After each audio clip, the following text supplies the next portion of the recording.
Hello, welcome to the update. I'm Maham Kashani.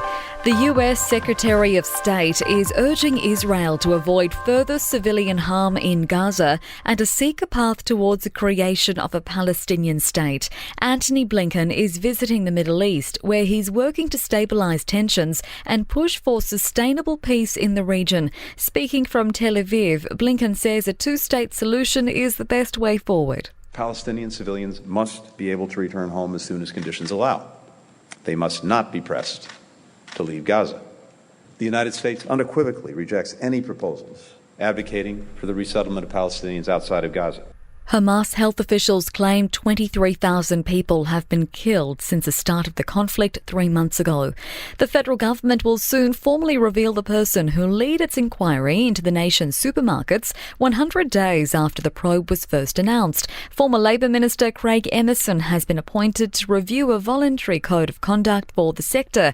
Dr. Emerson says the investigation will look at whether Australians are paying a fair price for their groceries. I think the best thing to do is follow the facts, follow the evidence and come to conclusions. It wouldn't be fair and it wouldn't be persuasive for me to have a conclusion now and then go off and try to find the evidence to prove it. Victoria's SES is begging people to stay away from floodwaters after more than 50 calls to rescue stranded people since dawn on Sunday. State Duty Officer Aaron White says it's still not safe to return to Rochester in northern Victoria, where the river there is still high and the situation is rapidly changing in other areas. A 58-year-old woman is in custody in far north Queensland after the death of an 80-year-old man in Cairns. Police were called to reports of an assault in Palm Cove just before 11 last night. The man was taken to Cairns Hospital with critical stab wounds but has since died.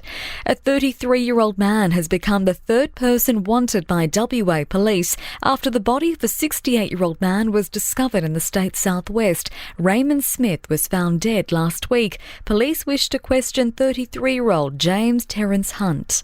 A landmark case is underway to determine whether former US President Donald Trump should be immune from criminal prosecution. The Washington, D.C. Court of Appeals is considering claims presidential immunity shields him from charges of 2020 election fraud.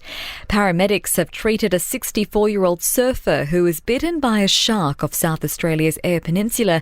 Paramedics say he drove himself to the local hospital before being flown to Adelaide. And in New South Wales, about 25,000 people are making the pilgrimage to the Central West to celebrate the King of Rock and Roll at the 31st Parks Elvis Festival. Sport and entertainment are next.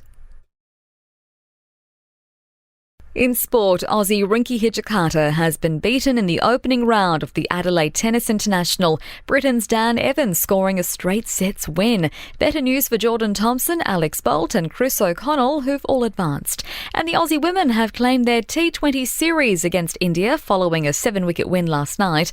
Annabelle Sutherland and Georgia Wareham each took 2 wickets, while skipper Lissa Healy scored 55 runs and Beth Mooney 52 not out.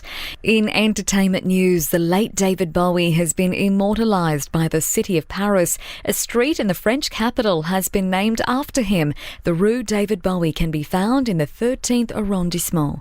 And Idris Elba has launched a campaign to tackle youth crime and knife violence in the UK. The actor says he can't stay silent as young lives are lost to brutal and heartless crimes. I'm a human being, I'm a member of our society, I'm a parent.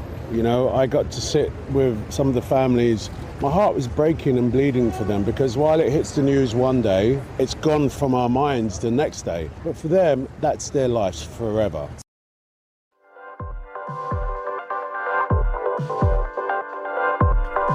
And that's the latest from the Nova Podcast News team, but we'll see you later on for another update. I'm Maham Kashani.